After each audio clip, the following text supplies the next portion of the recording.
मला हे पाहिजे देवा, मला ते पाहिजे देवा, मला धन पाहिजे देवा, मला पैसा पाहिजे. जन्माला आल्यापासून मरेपर्यंत मनुष्य आशा जर कशाची करत असेल ना तर धनाची आशा करतो. सारखं मनुष्य धन धन धन धन धन धन करतो. शेवट मेल्याच्या नंतर निधन लावला. सर्व सुखाची आशा जन्म गेला, क्षणिक मुक्ती यज्ञना केला. विडता दिशा चिन पारा, माया वेळीला दिगमाधा. सर्व सुखाची आशा जन्म गेला, क्षणिक यज्ञ नाही केला. विडता दिशा चिन पारा, माया वेळीला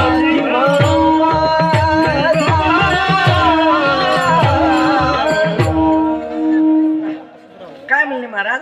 सर्व सुखाची आशा जन्म गेला. सुखाची आशा करत असताना, सुखाची आशा करताना मनुष्याचा जो जन्म होता ना, हा मनुष्याचा सर्व प्रकारचा जन्मच निघून गेला. कशाचे? ह्या सुखाची आशा करत असताना, ह्या पैशाची आशा करत असताना, ह्या धनाची आशा करत असताना. मनुष्य जन्माला आल्यापासून मरेपर्यंत जर काय करत असेल तर धन धन धन धन करत राहतो. सारखं पैसा पैसा पैसा पैसा पैसा पैसा करत राहतो. पण आता ऐका, धनाची गरज कोणाला आहे, पैशाची गरज कोणाला आहे? लक्ष्मी ज्याच्या जवळ नाही, धन ज्याच्या जवळ नाही, पैसा ज्याच्या जवळ नाही, त्याला धनाची गरज आहे, त्याला पैशाची गरज आहे. पण लक्ष्मी ज्याच्या पायाची दासी झाली त्याला पैशाची गरज आहे का? आहे का? अजिबात नाही. महाराज सांगतात, पाय लक्ष्मीचे हाती आणि तिशी यावे काकुळती. लक्ष्मी ज्याच्या पायाची दासी झाली ना, त्याला कुठल्याच प्रकारची पैशाची आणि धनाची गरज नाही. जीवनामध्ये पैशाची धनाची गरज ज्याला आहे, ज्याच्याजवळ धन नाही आणि पैसा नाही, त्याला विठ्ठल विठ्ठल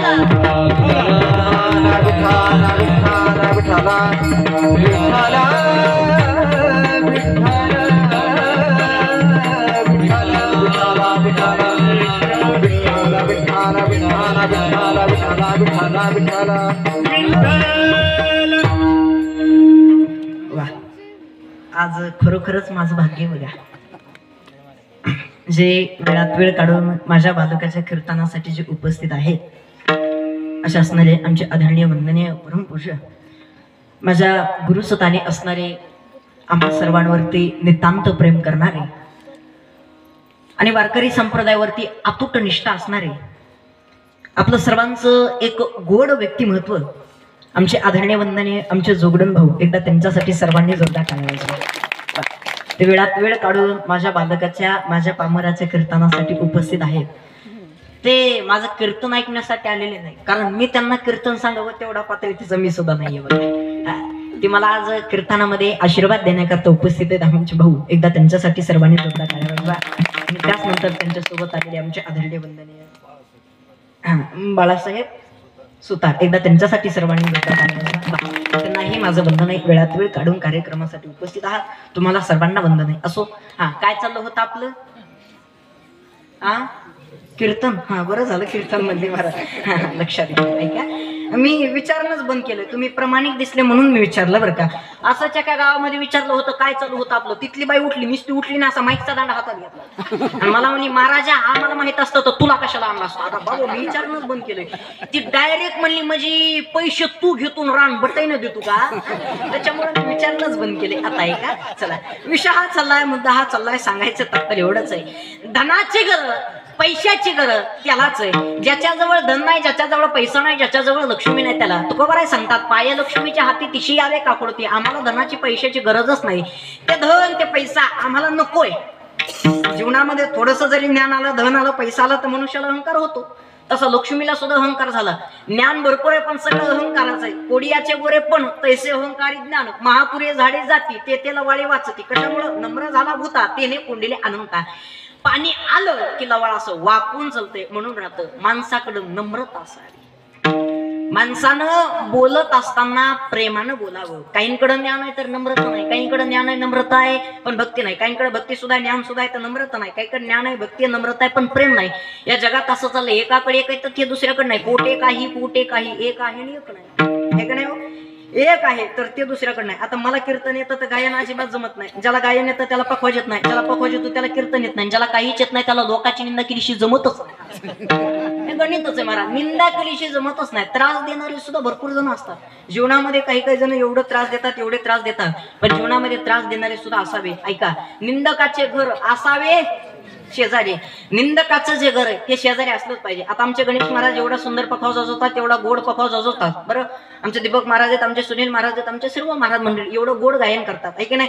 तरी सुद्धा खाली म्हणल्याला एखादं म्हणायला बसले, खाल्ल्याला कुठे जिरीतील असं म्हणणारे लई जण असतात महाराज. सोपं नाही गायन करणं, सोपं नाही पखाव जाजवणं, सोपं नाही. आणि कीर्तन करणं सुद्धा सोपं नाही. सोपं वाटतंय का हे? काही सोपं नाही महाराज. ऐका, गायनाचार्यांसाठी फक्त एकच वाक्य सांगेल, संगीत हे शक्ती, हर घट में बसे राम, रोगी को राग सुना के देती है आराम. ही ताकद जर कशाची असेल ना, ही ताकद फक्त गायनाची आहे महाराज. गायन करणं सुद्धा सोपं नाही. असं बेमीच्या डेटापासून वरडावं लागतं महाराज. गायन करणं सुद्धा सोपं नाही, पखवा वाजवणं सुद्धा सोपं नाही.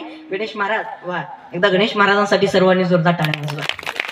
टाळ्या याच्याकरता वाजवा म्हणलंय की त्यांनी पखवाज वाजवताना घाम पुसायला रुमाल जवळ ठेवला नाही. हा नसलाच पाहिजे. का तर लोकायला सुद्धा कळलं पाहिजे कष्टाचे पैसे.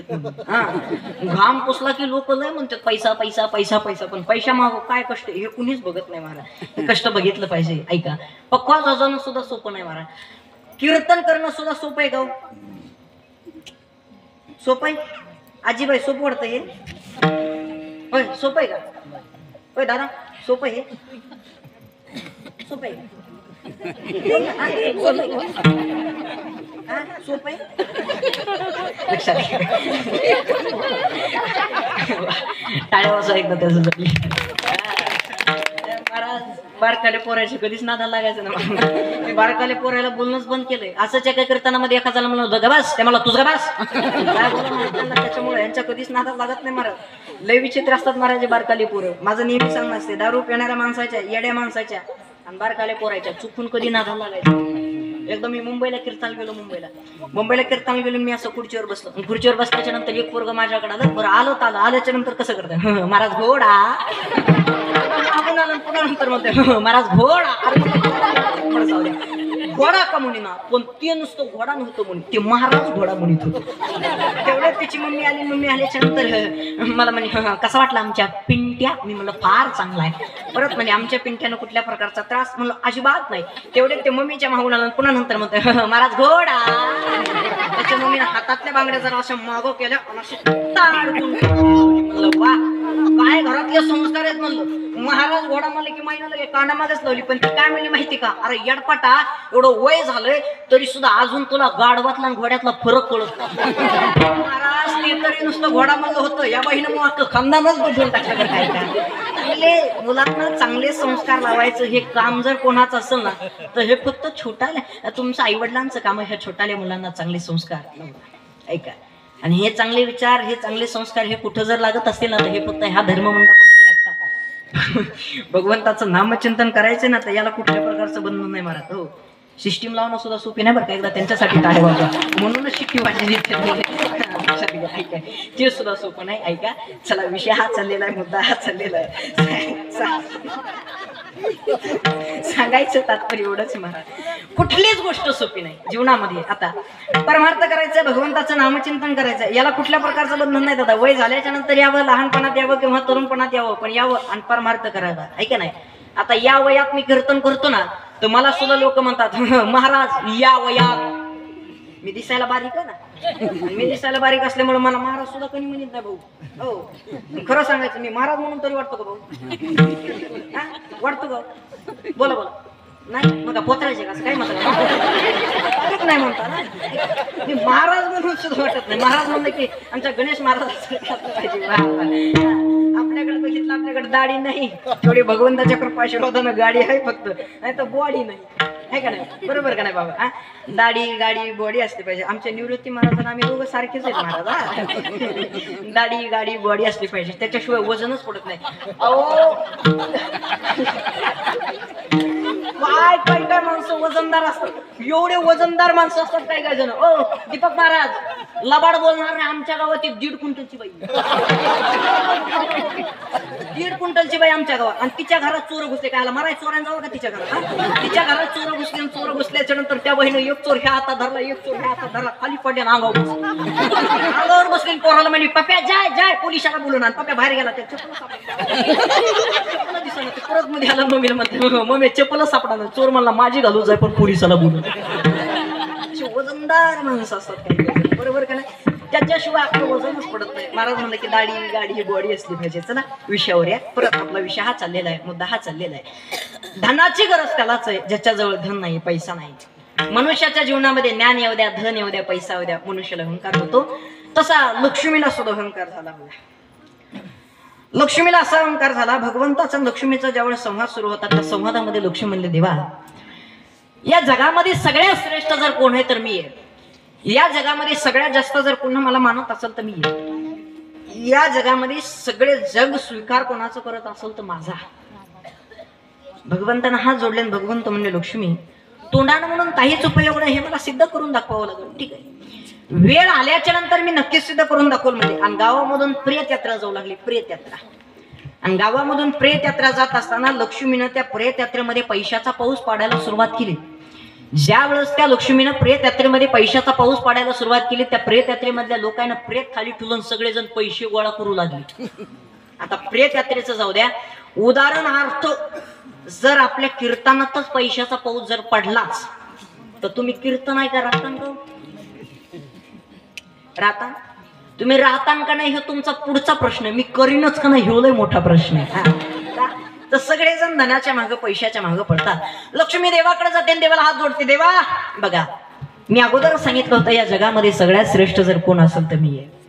ज्या प्रेत यात्रेमध्ये मी पैशाचा पाऊस पाडायला सुरुवात केली ना त्या लोकांना प्रेत खाली ठुलं आणि सगळेजण मला गोळा करतायत, सगळेजण माझ्या मागे पडतायत. भगवंतांना हात जोडले आणि भगवंत सांगतात लक्ष्मी अगदी बरोबर आहे तुझं, पण एक गोष्ट लक्षात ठेव गडे, ज्या प्रेत यात्रेमध्ये तू पैशाचा पाऊस पाडायला सुरुवात केली ना त्या प्रेत यात्रेमधलेच लोक तुझ्याकडे आले. ज्या प्रेत यात्रेमध्ये तू पैशाचा पाऊस पडला ते प्रेत अजून काही तुला बघून उठलेलं नाही. लक्ष्मी म्हणली देवा ते उठणच कसं, त्याच्यात रामच राहिलेला नाही. भगवंत सांगतात लक्ष्मी प्रश्नाचं जर उत्तर कळालं असेल तर मी शांत बसू का? लक्ष्मी म्हणली असं कोड्यात मग बोलू नका, मला स्पष्ट सांगा. भगवंताने स्पष्ट सांगितलं ऐक लक्ष्मी, जोपर्यंत शरीरामध्ये मी आहे तोपर्यंत तुला किंमत आहे, आणि एकदा जर काय शरीरामधून मी निघून गेलो ना तर कवडीची सुद्धा किंमत नाही. ह्या शरीराला किंमत आहे पण कोणामुळं तर ह्या जगाच्या चालक मालकामुळं आणि ह्या भगवंतामुळं. त्याच्यामुळे ह्या जगाच्या चालक मालकाने भगवंताने एवढं तोला मोलाचं शरीर दिलंय ना तर गेलं पाहिजे महाराज. देवे दिला देह भजना गोमटा आणि तो या झाला त्याच्या. हा भगवंतानं एवढं तोला मोलाचं शरीर दिलंय. हे कशासाठी दिलंय तर भजन करण्यासाठी, भगवंताचं नामचिंतन करण्यासाठी. त्यामुळे केलं पाहिजे महाराज भगवंताचं नामचिंतन. आलं पाहिजे महाराज कधीतरी इथं, घेतला पाहिजे महाराज इथला आनंद. पण इथं येणं सुद्धा कोणाच्याही नशिबामध्ये नाही. इथं येण्यासाठी काही ना काहीतरी भाग्य असावं लागतं, मागच्या जन्मेचं पुण्य असावं लागतं. ऐका, सपने तो हर कोई सजाते है लेकिन कई सपने टूट जाते हैं. अरे सपने तो हर कोई सजाते हैं लेकिन कई सपने टूट जाते हैं. इस धर्म मंडप में वही आता है जिसका परम भाग्य होता है. ज्याचं भाग्य आहे ना तेच इथं येणार आहे. भाग्य माणूस इथं कधीच येत नाही. आपल्या गावची लोकसंख्या किती हो? गावची लोकसंख्या किती आहे? 2000. गावची लोकसंख्या 2000. इथं किती तू? 200. बरोबर का नाही?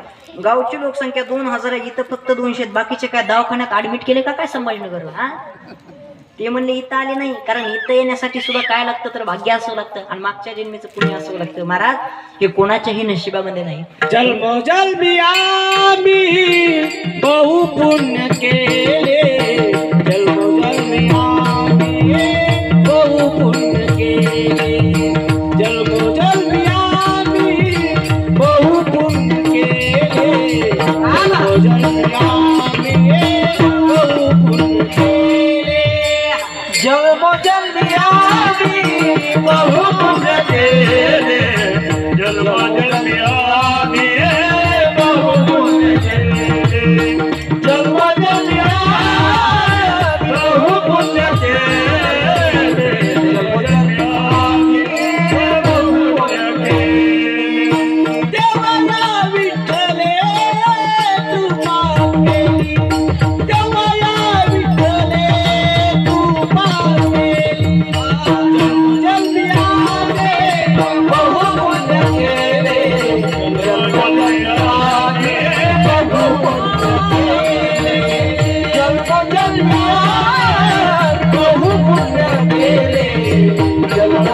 आम्ही बहु पुण्य केले.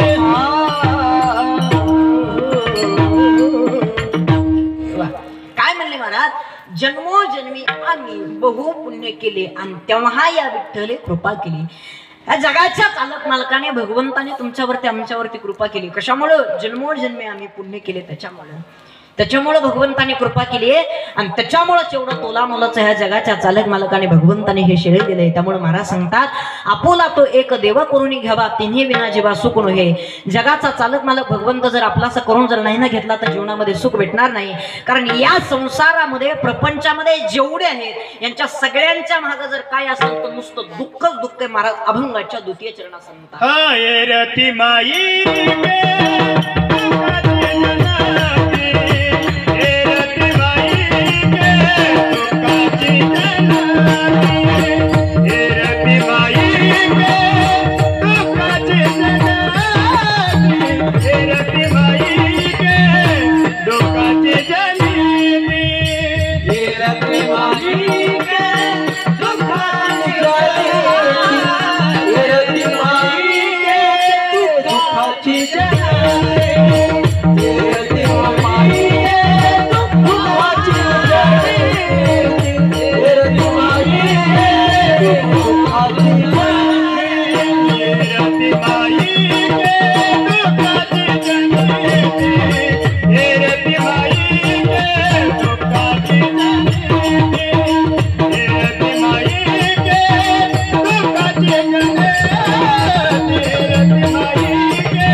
महाराज सांगतात, येरती माईक दुःखाची जनती आणि नाही अद्यंती अवसानी.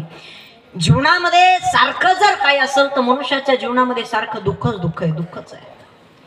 मनुष्याच्या सुखाची आशा करतो पण मनुष्याच्या जीवनामध्ये सारखं दुःख आहे. ऐका, जीवनामध्ये काहींच्या जीवनामध्ये सुख आहे तर काहींच्या जीवनामध्ये दुःख आहे. हा देवाला कधीच दोषी ठरवू नका महाराज. माणसानं केलेलं कर्म आहे, ह्या कर्माचं भेटलेलं फळ आहे.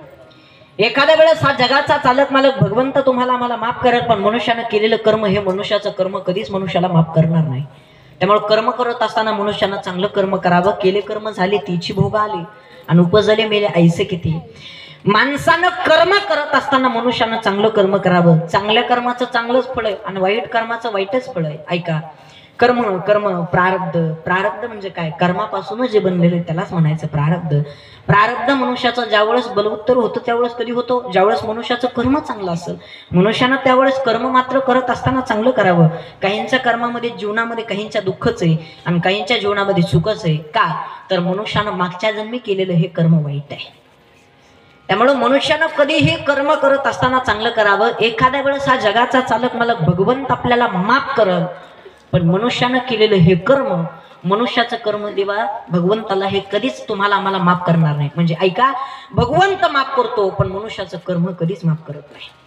कर्म देवाला चुकलं नाही हो, कर्म साधू संतांना चुकलं नाही, देवाला सुद्धा नाही चुकलं महाराज कर्म. पहिल्या वरानं भरताला गादी मागितली आणि दुसऱ्या वरानं रामाला वनवास मागितला. कर्म होतं महाराज, रामाच्या जीवनामधलं कर्म होतं, कर्म चुकलं नाही. रामाला शेवट वनवासाला जावा लागला. रावणाकडे जर बघितलं तर कर्म बघा, श्रीमंती भरपूर होती पण काहीच कामाला आलं नाही महाराज. एवढी श्रीमंती होती पण तरी सुद्धा रावण गेला पण एक कवडी सुद्धा सोबत घेऊन गेला नाही. कवडी गेली सांगते कवडी गेली नाही, सांगते कवडी गेली नाही. तुझी संपला गे हो, सांगते कवडी गेली नाही, सांगते कवडी गेली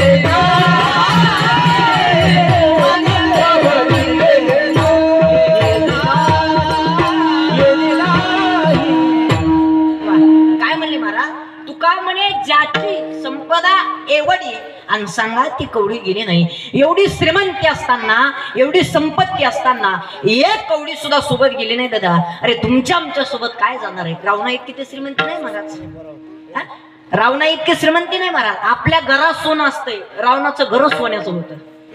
एवढी श्रीमंती रावणाकडे होती पण शेवट सोबत काही चाललं नाही. जीवनामध्ये किती कमवा, धन कमवा, पैसा कमवा, पण जीवनामध्ये सोबत काहीच येणार नाही. ऐका, लंकेमध्ये सोनं भरपूर होतं पण संस्कृती नव्हती म्हणून लंका जळाली. वाक्य ऐका बरं, लंकेमध्ये सोनं भरपूर होतं पण संस्कृती नव्हती म्हणून लंका जळाली. द्वारकेमध्ये सुद्धा सोनं भरपूर होतं पण संस्कृती नव्हती, द्वारका बुडाली. अमेरिकेला सुद्धा सोनं भरपूर आहे पण संस्कृती नाही, एक ना एक दिवस अमेरिका सुद्धा जळणार आहे. फ्रान्सला सुद्धा सोनं भरपूर आहे पण संस्कृती नाही, एक ना एक दिवस फ्रान्स सुद्धा बुडणार आहे. पण छाती ठोकून सांगेल, ज्या भारत देशामध्ये तुम्ही आम्ही सर्वजण जन्माला आलोत ना, ह्या भारत देशामध्ये सोनं सुद्धा आहे आणि संस्कृती सुद्धा आहे. त्यामुळे जोपर्यंत चंद्र आणि सूर्य आहे तोपर्यंत आपला भारत देश अमरच राहणार आहे. या भारत देशामध्ये तुम्हाला मला जन्म भेटलाय. भारत देशामध्ये काय संस्कृती, आपली संस्कृती टिकवणं हे तुमचं आमचं सर्वांचं काम आहे, हे कर्तव्य आहे महाराज. बाकीचे सगळे देश आहेत, भारत एवढीच माता आहे. महाराज सांगतात पवित्रते कुठं पावून तो देश, हा भारत देश पवित्र आहे. इथं हरीचे दास जन्म घेतात. या भारत देशामध्ये ज्ञानोबारांनी जन्म घ्यावा, तुकोबारांनी जन्म घ्यावा. अरे वयाच्या 16 वर्षे हिंदवी स्वराज्य स्थापन करण्याचं आमच्या छत्रपती शिवाजी महाराजांना शपथ घेतले का, तर हा भारत देश पवित्र आहे. ह्या भारत देशामध्ये तुम्हाला मला जन्म भेटलाय. बाकीच्या सगळे देश आहे, भारत एवढीच माता आहे. भूक लागली तर जेवण करणं ही प्रकृती आहे, भूक नसताना जेवण करणं ही विकृती आहे. ऐका बरं, भूक लागली तर जेवण करणं ही प्रकृती आहे, भूक नसताना जेवण करणं ही विकृती आहे. आणि घासातला घास दुसऱ्याला देणं ही माझ्या भारत देशातली संस्कृती आहे. आणि याच भारत देशामध्ये तुम्हाला मला सर्वांना जन्म भेटलाय. आधीच म्हणलो होतो, बाकीचे सगळे देश आहेत, भारत एवढीच काय माता आहे. आपण कधी असं म्हणतो का अमेरिका मावशी, म्हणतो का इंग्लंड मामा, म्हणतो का जपान काका, म्हणतो का चीन आजोबा? अजिबात नाही. काय म्हणतो? भारत माता. म्हणजे बाकीचे सगळे देश आहेत आणि भारत एवढीच माता आहे. या भारत देशामध्ये तुम्हाला मला जन्म भेटलाय. या भारत देशामध्ये जन्म भेटूनचे भेटून या महाराष्ट्रामध्ये जन्म भेटलाय. या महाराष्ट्रामध्ये भेटूनचे भेटून या जिल्ह्यामध्ये भेटलाय. या जिल्ह्यामध्ये भेटूनचे भेटून या तालुक्यामध्ये जन्म भेटलाय. आणि या तालुक्यामध्ये जन्म भेटूनचे भेटून या गावामध्ये जन्म भेटलाय. एवढा सुंदर अशा प्रकारचा सोहळा, हे कीर्तन, हे भजन, हे कथा, हे तुम्हाला मला ऐकायला बघायला भेटते. याच्या पलीकडे काय म्हणून भाग्य पाहिजे महाराज? तुमचं आमचं सर्वांचं भाग्य आहे महाराज. हे भाग्य कोणाच्याच नशिबामध्ये नाही. एवढे कार्यक्रम हे करत असताना कृपा फक्त साधू संतांची, भगवंताची असावी लागते. आणि तुमच्या आमच्यावरती काय, तर साधू संतांची, भगवंताची कृपा आहे. आलं पाहिजे महाराज कधीतरी, तर नाचलं पाहिजे, घेतला पाहिजे महाराज आनंद. नाचू कीर्तनाचे रंगी आणि ज्ञान दीप लावू शकी. नाचावं माणसानं, पण कुठं नाचावं? कीर्तनात नाचावं. कीर्तनात नाचण्याचा आनंद वेगळाच. ऐका, निवडणुकीचं जे नाच नाही हे कशाचं येऊ?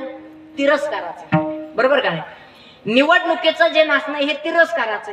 लग्नामध्ये जे नाचतात हे कशामुळे नाचतात? नवरदेवावर लईच प्रेम आहे म्हणून नाचतात का टाकलेली जिरत नाही म्हणून नाचतात? कशामुळं? टाकलेली जिरत नाही म्हणून नाचतात. आता ऐका, निवडणुकीचं नाचणं हे तिरस्काराचं आहे. लग्नातलं नाचणं हे मस्तीचं आहे. ऐका हा, निवडणुकीचं नाचणं हे तिरस्काराचं आहे. लग्नातलं नाचणं हे मस्तीचं आहे आणि कीर्तनातलं नाचणं हे भक्तीचं आहे. त्यामुळे नाचलं पाहिजे महाराजाचं, घेतलं पाहिजे महाराजाला कधीतरी आनंद. पण ऐका, इथला आनंद घेत असताना, इथली मजा घेत असताना आनंद पचला बी पाहिजे. बरोबर का नाही? आनंद पचाय काय लागते हो? तुमचं काय दुखत आहे का? जरा मोकळं बोला ना. मग आनंद पचाय काय लागते? हो ना, कीर्तन सुरू झाल्यापासून बोलत नाही तर हसत नाही, काय काय नुसती अशी बघाली.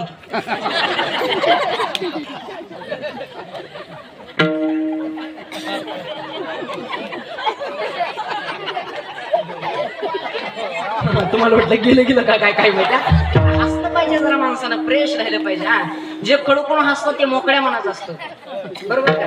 जे खडकून हसतं ते मोकळ्या मनाचं असतं आणि जे गालात हसतं ते प्युअर आदल्या गाठीचं असतं. हा, त्यामुळे हसलं पाहिजे माणसानं, फ्रेश राहिलं पाहिजे, घेतलं पाहिजे महाराज आनंद. पण नाही का, अहो काही कायला हसण्यासाठी 500-500ची इंजेक्शन आहेत.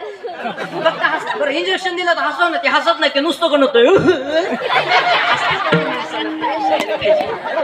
बघा बरं, असं बघा आमचे बाबा कसे नसतात. हा, हसलं पाहिजे. हा, तुम्ही हसून गेले चहा घेऊन येतो. फ्रेश राहू. हा, लक्षात घ्या, इथला आनंद घेत असताना आनंद पचायला काय लागते? ताकद लागते. ताकदीशिवाय आनंद पचत नाही. आमच्या गावात एका 80 वर्षाच्या आजीला 10 लाखाची लॉटरी लागली. बँकेचे मॅनेजर म्हणले डायरेक्ट आजीला सांगतात आजी मरत्या का, तो लॉटरी 10 लाखाची ना आजी 80 वर्षाच्या. काळजी करू नका म्हणले. गावच्या कोतवालाकडे गेले. गावचा कोतवाल हुशार. गावचा कोतवाल आजीकडे गेला ना आजीला सांगितलं, आजी जर तुम्हाला 10 लाखाची लॉटरी लागली तर तुम्ही काय करता? आजी म्हणल्या लागू शकत नाही. कोतवाल म्हणला योगायोगानं जर लागलाच तुमचा नंबर तर. आजी म्हणल्या 70-80 वर्ष झाले आतापर्यंत लॉटरी लागली नाही, आता कधी लागणार आहे? कोतवाल म्हणला आजी चुकून हुकून जर लागलाच तुमचा नंबर तर. आजी बेले हुशार होते. आजी काय म्हणले माहिती का, मला जर 10 लाखाची लॉटरी लागलीच तर त्यातले 5 लाख तुला, कोतवालच मेला. म्हणजे आनंद पसला का हो? नाही महाराज, आनंद पसण्यासाठी सुद्धा काय लागते तर ताकद लागते. ऐकाकडे, कीर्तन कधीच आपल्या आवडीसाठी कधी करू नका. गायन करत असताना आपल्या आवडीसाठी कधीच करू नका. पखवाज वाजवत असताना आपल्या आवडीसाठी कधीच वाजवू नका. आपण कीर्तन करत असताना, आपण गायन करत असताना, आपण पखवाज वाजवत असताना दुसऱ्याला किती आवडतंय याच्या आवडीवर कधीच करू नका. आपलं गायन, आपलं कीर्तन, आपला पखवाज हा भगवंताला, जगाच्या बापाला आवडावं याच्याकरता करा. परमार्थ तुमच्या आमच्यासाठी नाही करावा, परमार्थ ह्या भगवंतासाठी करावा, ह्या साधू संतांसाठी परमार्थ करावा. याच्यामध्ये खरा आनंद आहे. निष्ठा ठेवून करावं महाराज. भाव मनुष्याच्या जीवनामध्ये निष्ठेच असला पाहिजे. बघा, निष्ठावंत भाव भक्ताचा असो धर्म. निर्धार हे वर्म चुकू नये. निष्काम निश्चळ विठ्ठले विश्वास आणि पाहू नये वास अनेकांचे. निष्ठेचा भाव ठेवून परमार्थ करावा. रोजच्या रोज देवळामध्ये जाऊन काहीच उपयोग नाही. देवावरती निष्ठा ठेवावी लागते महाराज. ऐका, जगाच्या चालक मालकाला, भगवंताला सुद्धा काय लागतं तर प्रेम लागतं म्हणले. थोर प्रेमाचा भुकेला हा भगवंत आहे महाराज. पण भुकेला कशासाठी असेल तर प्रेमासाठी भुकेला आहे. प्रेमानं लोक जग जिंकता येतं त्यात काहीच नवल नाही. काय? प्रेमानं जग जिंकता येतं त्यात काहीच नवल नाही. प्रेमानं जगाच्या बापाला सुद्धा जिंकता येतं याच्यात फार मोठं नवल आहे. फक्त काय असावं तर मनुष्यापाशी प्रेम असावं. ऐका, किती धन आहे, किती श्रीमंती, श्रीमंती बघून धन बघून देव कधीच जवळ येत नाही महाराज. एक श्लोक आहे, त्या श्लोकामध्ये भगवंत वर्णन करतात बघा, फार गोड वर्णन आलेलं आहे. भगवंत सांगतात, गोकोटी दानम घृणे सुखासी मागे प्रयाग यदिकल्पवासी यज्ञाय तुमेरु सुवर्ण दानम गोविंद नामनाथ न भवे तत्तुल्य वेगम. श्लोकामध्ये भगवंत असं वर्णन करतात, गोकोटी दानम, गो म्हणजे काय? गाय. कोटी जरी गाय दान केल्या तर घरामध्ये सुख येणार नाही म्हणले. गोकोटी दानम ग्रणी सुखासी मागे प्रियागी यदिकल्पवासी यज्ञायुतो मेरू सुवर्ण दानम. किती जरी यज्ञ जरी केले, मेरू पर्वत एवढं जरी दान केलं, किती जरी सुवर्ण दान केलं तर घरामध्ये सुख येणार नाही. घरात जर सुख आणायचं असेल तर काय करावं लागेल तर महाराज भगवंत सांगतात, गोविंद नामनाथ न भवेत तुल्य वेगम. ह्या गोविंदालाच भजावं लागेल, ह्या जगाच्या चालक मालकालाच भजावं लागेल. त्याशिवाय जगाचा चालक मालक भगवंत आपलासा कधीच होणार नाही. ये जरूरी नहीं है कि आदमी हर दिन मंदिर जाए. काय? ये जरूरी नहीं है कि आदमी हर दिन मंदिर जाए, आदमी जहां भी जाए वह मंदिर बन जाए. अशी जर निष्ठा असेल ना, अशी जर श्रद्धा असेल ना, हा जगाचा चालक मालक हा भगवंत आपलासा झाला म्हणून समजा. फक्त ह्या देवावरती काय जर ठेवायचे असेल तर मनामध्ये निष्ठा ठेवावी. महाराज सांगतात, आपुला तो एक देव करून घ्यावा, तिने विना जीवा सुख नाही. एरती माई के दुःखाची जनती नाही अर्यांती अवसानी. आणि अभंगाच्या 3ऱ्या चरणात महाराज सांगतात, अविनाशकारी आपुले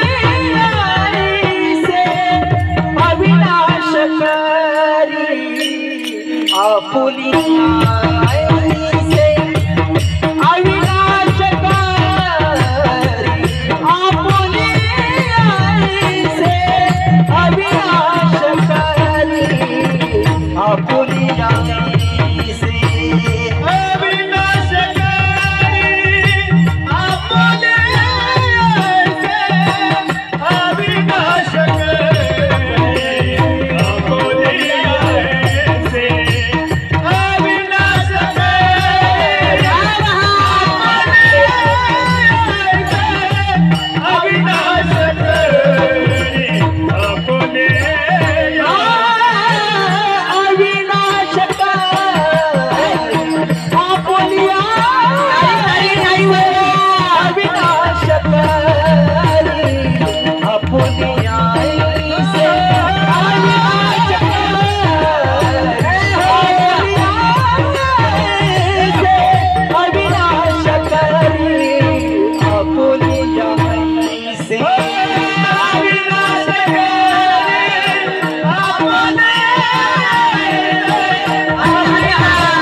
असं वाटायला की आजचा कार्यक्रम आपल्या गावातच नाही, साक्षात पंढरपूरच्या पांडुरंगाच्या दरबारात चालला का काय आनंद आहे. काय म्हणले महाराज, अविनाश करी आपुलिया ऐसे आणि लावी मना पिसे गोविंदाचे दिवा.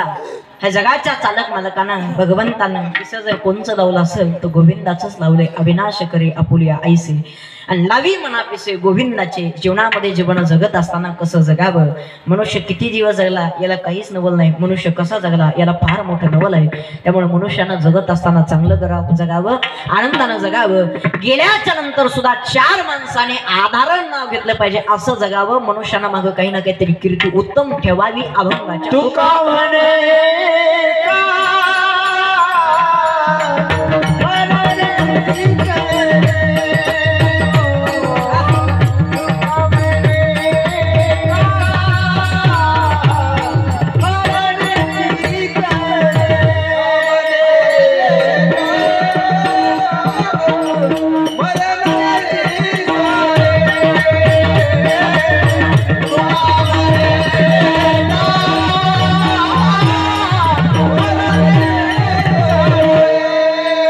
Come on,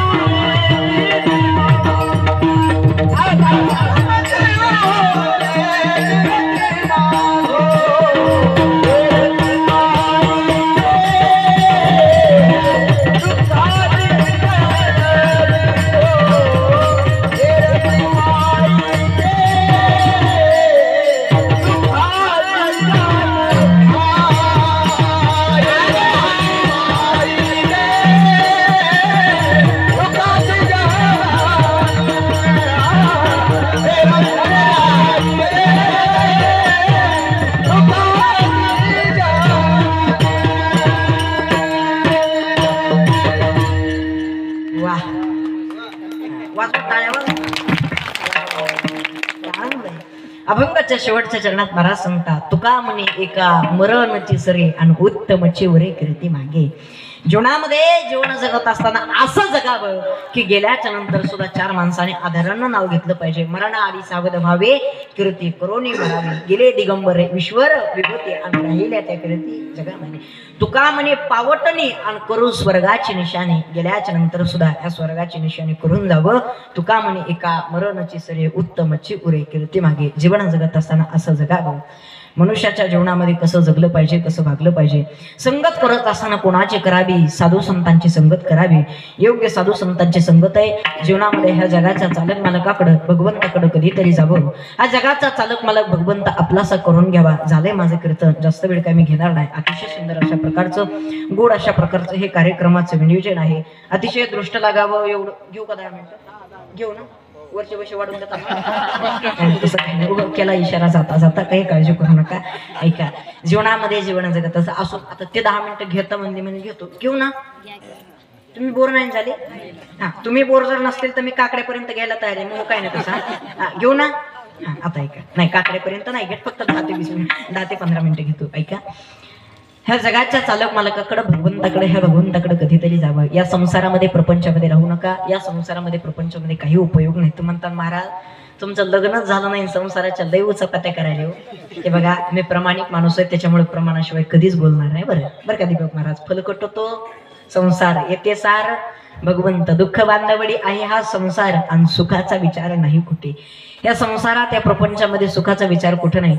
हा संसार हा कसा असेल तर सगळं फलकट आहे महाराज. ऐका, एक जण असा बारीक कठीण करून आला, बारीक कठीण बरं का, आणि बारीक कठीण करून येऊन ते बायकोकडे गेला. बारीक कठीण करून येऊन ते बायकोकडे गेला आणि बायकोला मला का ग आज जरा मी बारीक कठीण करून आलो तर जरा मी तरुण दिसायला असेल. काय म्हणा ती बायकोला? आज जरा मी बारीक कठीण करून आलो तर जरा मी तरुण दिसायला असेल. बायको काय म्हणजे माहिती का? चप्पी करून यायची ना, पाळण्यात ते दिसला असतात. हा, म्हणजे काही खरं नाही बघा. हा संसार आहे, हा प्रपंच. अहो, बायको माहेराला गेली आणि माहेरावर नवऱ्याला फोन केला, हॅलो कुठे? नवरा मला घरीचे. बाईला विश्वासच नाही. बाई म्हणजे मिक्सर वाजवा. वाजले महाराज, पहिल्या दिवशी मिक्सर वाजले, परत दुसऱ्या दिवशी फोन केला, हॅलो कुठे? नवरा मला घरीचे. बाईला अजिबात विश्वास नाही. बाई म्हणजे कुकरची शिट्टी वाजवा. वाजली महाराज, दुसऱ्या दिवशी कुकरची शिट्टी वाजली आणि तिसऱ्या दिवशी माहेरून सासरला आली, पण नेमकी न सांगता आली आणि नेमकं ते त्या दिवशी घरी नव्हता. पोराला विचारलं तुझा बाप कुठे? पोरगा म्हणला मग मी 3 दिवसापासून मिक्सर कुकर घेऊन हिटत येत. कुठे? काय मिळच लागा नाही. खरं सांगा बरं, या संसारामध्ये काही खरं नाही महाराज. हा संसार कसा असेल तर महाराज सांगतात, फलकट तो संसार येते सार भगवंत. इथं फलकट आहे सगळा संसार. इथं सार काय असेल तर फक्त भगवंताचं नाम चिंतन सार आहे महाराज. हा, येता येता महाराज एक भिकारी आला रस्त्यानं.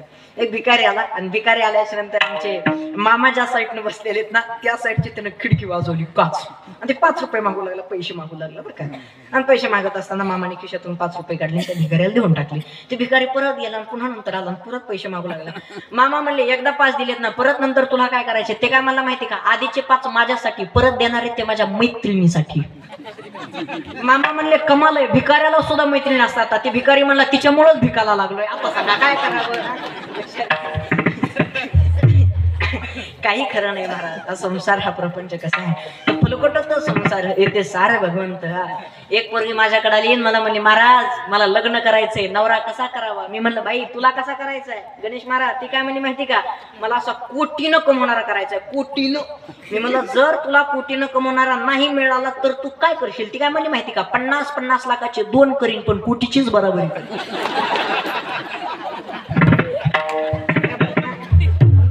दुनिया बदलली, जमाना बदलला, जग बदललं. मला नाही वाटत दुनिया जमाना जग बदललं असेल. मला कोणी बदललेलं नाही, सगळे जिथल्या तिथे. बरोबर का नाही? मला असं वाटतं फक्त आताशी 50% बदललेत. आताशी फक्त चपलान बुट घालून जेवायला येतो. जेव्हा बुटात वरण भात घेऊन खाते तेव्हा म्हणायचं आता 100% बदलले. म्हणजे अजून काही बदललेले नाही. ऐका, जीवनामध्ये जीवन जगत असताना या संसाराच्या प्रपंचाच्या कधी नादा लागू नका. हो म्हणणे, साधू संतांकडे जर बघितलं तुकोबारांनी सुद्धा संसार केला, प्रपंच सुद्धा केला, पण या संसाराच्या प्रपंचाच्या आहारी जगद्गुरु तुकोबारा गेले नाही का? याचा अनुभव मला आहे. मी अनुभव घेऊन तुम्हाला नंतर सांगतोय. जीवनामध्ये जीवन जगत असताना संगत कोणाची करावी तर साधू संतांची संगत करावी. ह्या भगवंताकडे जावं. हा जगाचा चालक मला भगवंत आपलासा करून घ्यावा. जीवनामध्ये जीवन जगत असताना जीवनामध्ये आपल्याला एवढं तोला मोलाचं शरीर भेटलंय. ह्या भगवंतानं दिलेलं ते शरीर आहे. वारंवार वारंवार कुठेही कधीही केव्हाही सांभाळणारा जर कोण असेल तर हा जगाचा चालक मालक आहे, हा जगाचा बाप आहे महाराज. हा अंतकाळीचा सोयरा आणि तुका म्हणे विठूधरा. अंतकाळीचा सोयरा जर कोण असेल तर हा जगाचा चालक मालक आहे, हा भगवंत आहे. त्याच्यामुळे ह्या जगाच्या चालक मालकाकडं ह्या भगवंताकडं कधीतरी जावं. वृक्षाची आहे पाने हली ज्याची सत्ता, वृक्षाचं पान हलवायची सत्ता जर कोणाच्या हातामध्ये असेल ना तर हे जगाच्या चालक मालकामध्ये संसारामधले प्रपंचामधले कौरक सांभाळतात. जोपर्यंत पैसा आहे तोपर्यंत. एकदा जर काही मनुष्याचं सगळं काही संपलं ना तर कोणी कोणाचं नाही. बहीण कोणाची, भाऊ कोणाचा, कोण कोणाचे सखे सोयरे, जीवनामध्ये कोणीच कोणाचं नाही. वारंवार कुठेही कधीही केव्हाही सांभाळणारा कोण असेल ना महाराज तर हा जगाचा बाप आहे, हा भगवंत आहे, हा पंढरीचा पांडुरंग आहे. त्यामुळे ह्या जगाच्या चालक मालकाकडं, ह्या भगवंताकडं, ह्या पंढरीच्या पांडुरंगाकडं कधीतरी जावं. हा जगाचा चालक मालक भगवंत आपलासा करून घ्यावा जीवनामध्ये. ह्याला खरा अर्थ आहे. मनुष्यानं किती दिवस जगावं, कसं जगावं, कसं बघावं. गेल्याच्या नंतर सुद्धा चार माणसाने आधारानं नाव घेतलं पाहिजे. जीवनामध्ये जीवन जगत असताना आनंदानं जगावं. जीवनामध्ये जीवन जगत असताना गेल्याच्या नंतर सुद्धा चार माणसं म्हणले पाहिजे, होता दादा चांगला होता, गेला जीवनामधून निघून, असं जगलं पाहिजे. आपला हा हिंदू धर्म, आपला हा वारकरी संप्रदाय टिकवायचा हातात कोणाच्या असेल ना तर इथून पुढच्या पिढीच्या आणि तरुण मंडळीच्या हातात आहे. त्यामुळे आलं पाहिजे महाराज कधीतरी, इथं घेतला पाहिजे महाराज इथला कधीतरी आनंद. आणि आजचं जे कीर्तन आहे ना हे फक्त माझं छोट्याल्या मुलांसाठीच आहे महाराज. फक्त छोट्याल्या मुलांसाठी आजचं माझं कीर्तन आहे. एवढे दोन वाक्य माझ्या घरी घेऊन जा बघा. एक पहिलं वाक्य म्हणजे असं, आपला हा हिंदू धर्म आणि आपला हा वारकरी संप्रदाय हे टिकवायचं तुमच्या आमच्या हातात आहे. आणि दुसरी एक गोष्ट म्हणजे ज्या आई वडिलांना आपल्याला लहानाचं मोठं केलं ना त्या आई वडिलांना कधीच विसरू नका. वारंवार कुठेही कधीही सांभाळणारा एक जगाचा चालक मला भगवंत आणि आपल्याला लहानाचं मोठं करणारी ही म्हणजे एक माय आणि एक म्हणजे बाप आहे. त्या माईला आणि बापाला एक कधीच विसरू नका. कोण असते माय आणि कोण असतो बाप. ज्याच्या जीवनात आई वडील निघून गेले ना त्यांना आई वडिलाची किंमत विचारा. ज्याच्या जीवनामध्ये माय आहे, ज्याच्या जीवनामध्ये बाप आहे त्याला नाही आई वडिलाची किंमत करणार. पण एखाद्याच्या जीवनात आई वडील निघून गेले ना तर त्याला आई वडिलाची काय किंमत आहे विचारा. इथं बसलेल्यापैकी एखाद्याला माय नसेल, इथं बसलेल्यापैकी एखाद्याला बाप नसेल, विचारा बापाची किंमत त्याला, विचारा माईची किंमत त्यांना काय असते तुम्हाला. ज्याला हात नाही ना त्याला हाताची किंमत काय असते विचारा. ज्याला पाय नाही त्याला पायाची किंमत काय असते विचारा. ज्याला माय नाही त्याला मायेची किंमत विचारा. आणि ज्याला बाप नाही त्याला बापाची किंमत विचारा. कोण असते माय आणि कोण असतो बाप. ऐका हा, वारंवार कुठेही कधीही केव्हाही सांभाळणारी म्हणजे माय. लहानाचं मोठं केलं त्या माईनं, लहानाचं मोठं केलं त्या बापानं. खाल्ला बिल्डिंगचा पाया म्हणजे बाप आहे. बिल्डिंग कितीही मोठी बांधा, पाया जर मजबूत जर नसेल ना तर बिल्डिंग ढासळायची दाट शक्यता आहे. पाया मजबूत असावा तो म्हणजे बाप आहे. दगडावर घसटणारं चंदन म्हणजे बाप आहे. दगड चंदनाला प्रश्न एके दिवशी करतो, का रे चंदन दादा एवढा का घासतोस रे, घासू घासू एके दिवशी संपून जाशील ना, एवढा का घासतोस. चंदनानं दिलेले उत्तर आहे. चंदन काय म्हणणं माहितीये का, अरे माझ्या जर घासण्याने हा संसार, ह्या परिवार हे सगळे सुखी समाधानी जर राहत असतील ना.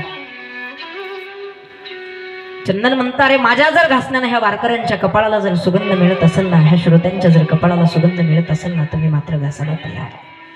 असा म्हणणारा म्हणजे आपला बाप आहे. हा परिवार हे तुम्ही आम्ही सर्वजण ज्याच्यामुळे सुखी राहतो तो म्हणजे बाप आहे. ह्या बापाला कधीच विसरू नका ज्या बापानं आपल्याला लहानाचं मोठं केलं. ज्याच्या जीवनामध्ये आई वडील नाहीये त्यांना आई वडिलाची किंमत विचारा. आठवा ते ज्ञानोबारायांचं चरित्र. काय जीवनामध्ये ज्ञानोबारायांचं दुःख असलो. ज्ञानोबारायांचं चरित्र जर ऐकलं ना महाराज तर तुमच्या डोळ्यात पाणी आल्याशिवाय राहणार नाही. एवढं जीवनामध्ये आमच्या ज्ञानोबारायांनी त्रास सहन केला. चार भावंडांनी, सोपान काका, निवृत्तीनाथ, ज्ञानोबाराय आणि मुक्ताई. लहानपणातच त्यांचे आई वडील निघून गेले. का तर आमच्या मुलाला यांनी समाजामध्ये घ्यावं. आई वडील निघून गेले. ज्ञानोबारायांकडे 5 वर्षाची चिमुकली मुक्ता जायची. भूक लागली की दादा, भूक लागली रे दादा. 5 वर्षाची चिमुकली मुक्ता भूक लागली म्हणलं तर ज्ञानोबारायांचा प्राण कसा विसवायचा. काय देऊ मुक्तीला खायला. कसं वाटत असेल त्या मुक्तीला, कसं वाटत असेल त्या ज्ञानोबारायांना. ज्ञानोबारायांनी झोळे घ्यावे, गावामध्ये मधुकरीला जावं, भिक्षा मागायला जावं. पहिल्या घरी दिले ना म्हणून दुसऱ्या घरी जायचं, दुसऱ्या घरी दिले ना म्हणून तिसऱ्या घरी जायचं, तिसऱ्या घरी वंजळ भरपीट द्यावं आणि तेच आमच्या ज्ञानोबारायांनी झोळे टाकून आणावं. 5 वर्षाच्या चिमुकल्या मुक्ताईनं दादाला लांबूनच बघितलं की दादाचा 5 वर्षाच्या चिमुकल्या मुक्ताईच्या चेहऱ्यावरती हसू यायचं. का मला दादाने आज काहीतरी खायला आणलं असेल, झोळीमध्ये आणलं असेल काहीतरी. पण झोळी उघडून बघितले तर झोळीमध्ये कधी पीठ नव्हतं नाही का दादा. ज्ञानोबारांच्या झोळीमध्ये कधी माती निघायची तर कधी दगड निघायची. एवढा जीवनामध्ये त्रास केला गेला आमच्या ज्ञानोबारांच्या जीवनामध्ये, एवढा संघर्ष महाराज. कधीच न रागवणारे ज्ञानोबारा आज रागानं लालबुंद झाले बघा, फक्त आपल्या बहिणीसाठी. आई वडील निघून गेले त्यावेळेस दुःख नाही झालं, पण साधं एक टाइमाचं जेवण मी माझ्या बहिणीला देऊ शकत नाही का, त्याच्यामुळे ज्ञानोबारांना फार दुःख झालं. कधीच न रागवणारे ज्ञानोबारा, ज्या ज्ञानोबारांना मारलं बोललं शिव्या जरी दिल्या तर कधीच न रागवणारे ज्ञानोबारा आज रागानं लालबुंद झाले. खळखळ खळखळ डोळ्यातून अश्रू येते. रागानं लालबुंद झालेले ज्ञानोबारा सिद्ध बेटामध्ये राहत होते. झोपडी लावून बसली. Maharaj sir sir sir sir सिद्ध बेटाच्या रस्त्याला गेले. ज्ञानोबारा झोपडीमध्ये गेले आणि ज्ञानोबारा ताठी लावून बसले. गुडघ्यात मुंडकं घातलं ज्ञानोबाराने ढसा ढसा ढसा ढसा रोडू लागले. 5 वर्षाचे चिमुकली मुक्ता दादाला म्हणते, दादा रे दादा, गेलताना रे गावामध्ये तू दादा, आणली का रे मधु घरी दादा? दादा बोलणारे काय झालं दादा, का बोलत नाहीस का दादा तू? ज्ञानोबारांचा रडण्याचा आवाज चिमुकल्या मुक्ताईच्या कानावरती पडावा. 5 वर्षाची चिमुकली मुक्ता म्हणते, काय झालं रे दादा तुला रडायला? मारलं का रे तुला कोणी दादा? शिव्या दिल्या का रे कोणी दादा तुला? काय झालं तुला रडायला? नाही का रे दिली दादा तुला कोणी मधुकरी दादा? काय झालं तुला रडायला? ज्ञानोबाराय सांगतात, मुक्ते नाही का आपल्या जीवनामध्ये कधी मधुकरीला खायला भेटणार? नाही का आपल्या जीवनामध्ये एक टाइमाची साधी भाकर सुद्धा नाही का आपल्या जीवनामध्ये खायला भेटणार? 5 वर्षाची चिमुकली मुक्ता म्हणते, दादा अरे गावामध्ये मधुकरी दिले ना म्हणून त्याच्याकरता रडतोयस का रे दादा तू? अरे योगी आहेस ना तू दादा, महान आहेस ना तू, अरे पुरुष आहेस ना. अरे मानाचे लक्षण, पुरुषाचे लक्षण, योग्याचे लक्षण काय असतं ते दादा? अशी ताठी लावून बसलोयस रे दादा. अरे तू योगी आहेस दादा, अशी ताठी लावून बसू नको रे बाबा, ताठी उघड रे दादा. 5 वर्षाची चिमुकली मुक्ता सिद्धेश्वराकडे जाते. सिद्धेश्वराला प्रतिज्ञा करते, हे सिद्धेश्वरा काय जीवनामध्ये आमच्या त्रास लावलायस रे सिद्धेश्वरा? कुठली परीक्षा घेतोयस रे सिद्धेश्वरा? लहानपणातच आई वडिलांनी नेलंस आणि असा हा दादा असा ताठी लावून बसला. कोणाकडे बघून जगायचे दादा? मी कोणाकडे बघून जगायचे रे देवा? 5 वर्षाची चिमुकली मुक्ता म्हणते, दादा ताठी उघड रे दादा, कोणाकडे बघून जगा बरे दादा. एवढा जीवनामध्ये आमच्या एवढा ज्ञानोबाराने त्रास सहन केला महाराज, एवढा त्रास. पण ऐका, ज्ञानोबारांनी एवढा त्रास सहन केला पण ज्ञानोबारांनी कधीच हार मानली नाही. आज आळंदीला जाऊन बघा, लाखोने समाज ज्ञानोबारांच्या समाधी पुढे झुकतो. ही ताकद जर कशाची असेल तर ही ताकद फक्त साधू संतांची ताकद आहे, माऊली ज्ञानोबारांची ताकद आहे. जीवनामध्ये संघर्ष कराकडे थोडा का होईना, संघर्ष करा. मनुष्याला मोठं जर व्हायचं असेल तर त्याच्या अगोदर थोडस त्रास घ्यावा लागतो, थोडासा त्रास घ्यावा लागतो. माणसाला ठेसा लागल्या तरच मनुष्य मोठं होतो महाराज, त्याशिवाय नाही मनुष्य मोठा होत.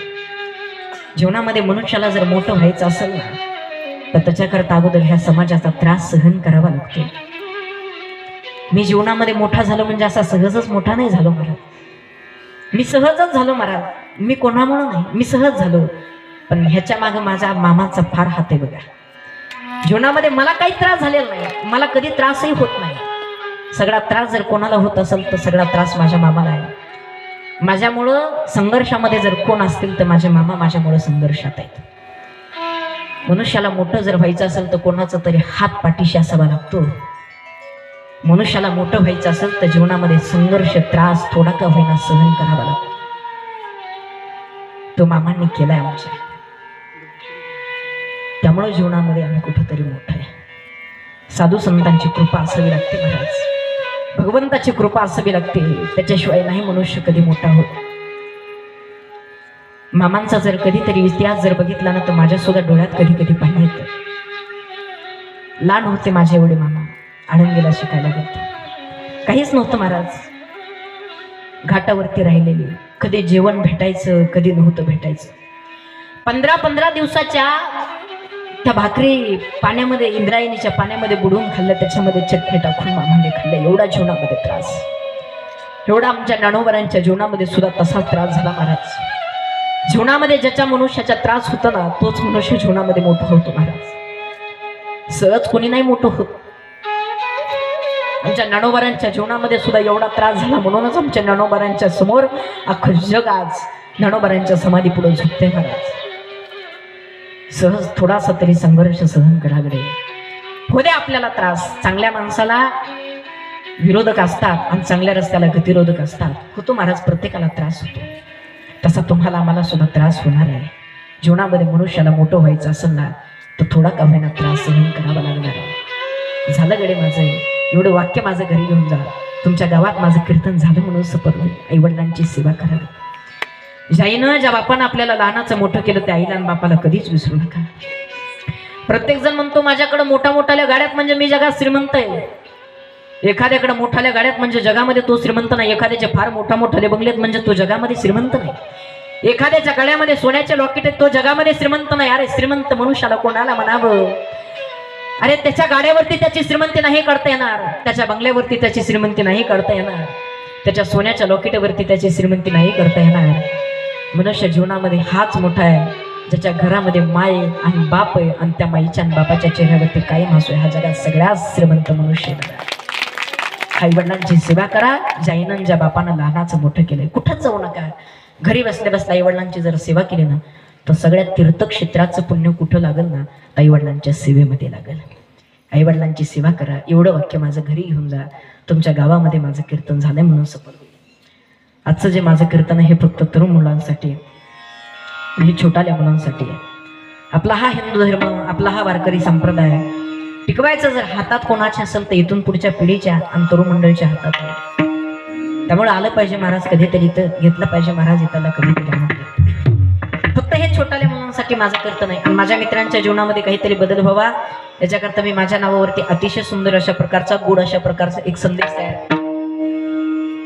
ऐका भाविक माये बाप जिव्हाळा चैतन्याचा हा 4 ते 5 कडव्यामध्ये हा संदेश तयार केलेला आहे. हे कॅलेंडर प्रत्येकानं घरी घेऊन जावं ही तुम्हाला सर्वांना नम्रतेची विनंती. ह्या कॅलेंडरची काही जास्त किंमत नाही, फक्त 20 रुपये ह्या कॅलेंडरची किंमत आहे. हे कॅलेंडर प्रत्येकानं घरी घेऊन जावं. अतिशय सुंदर अशा प्रकारचा, गोड अशा प्रकारचा लेख आहे. ब्रेझा गाडी तिथं लावलेली आहे. गाडीचा नंबर आहे 0770. तिथं गाडी आहे. प्रत्येकानं बाहेर जाऊन तिथे कॅलेंडर घ्यावं हे तुम्हाला सर्वांना नम्रतेची विनंती. अतिशय गोड अशा प्रकारचा लेख आहे. ऐका भाविक मायेबाप जिव्हाळा चैतन्याचा, पाया पडून सांगतो जपा लेकरा बाळा. ऐका भाविक मायेबाप जिव्हाळा चैतन्याचा, नको द्वेष नको मत्सर फुलवा नात्याचा मळा. ऐका भाविक मायेबाप जिव्हाळा चैतन्याचा, बांधावरची भांडणं टाळा गुंफा प्रेमाच्या माळा. ऐका भाविक मायेबाप जिव्हाळा चैतन्याचा, नको परिस्थितीचे कारण लेकरांना शिकवा धार्मिक शिक्षण व शाळा. ऐका भाविक मायेबाप जिव्हाळा चैतन्याचा, जीव तोडून सांगतो हा जिव्हाळा चैतन्याचा. हा लेख तयार केलेला आहे. हे प्रत्येकानं कॅलेंडर घरी घेऊन जावं हे तुम्हाला सर्वांना नम्रतेची विनंती आहे. झालेली सेवा ज्ञानोबारांच्या चरणी, भगवंताच्या चरणी, तुम्हा सर्वांच्या चरणी सेवा समर्पित करून इथेच मी माझ्या सेवेला पूर्णविराम देतो. अतिशय सर्वच मंडळी कार्यक्रमासाठी उपस्थित आहात. वयोवृद्ध मंडळी, ज्येष्ठ श्रेष्ठ मंडळी, गुणीजन मंडळी कार्यक्रमासाठी उपस्थित असून तुम्हाला सर्वांना द्यावे तेवढे धन्यवाद कमीच आहे. ह्या सर्वांसाठी एकदा सर्वांनी जोरदार टाळ्या वाजवा. वेळात कोळ काढून आमचे भाऊ सुद्धा कार्यक्रमासाठी कीर्तनासाठी उपस्थित आहेत. त्यांनाही द्यावे तेवढे धन्यवाद कमीच आहे. खूप भाऊंच्या मागं कामं असतात बघा, पण खरोखरच माझ्यावरती फार प्रेम करतात बघा आमचे भाऊ. जीवा पाड माझ्यावरती प्रेम करतात. या संभाजीनगर परिसरामध्ये कुठं जरी माझं कीर्तन असतं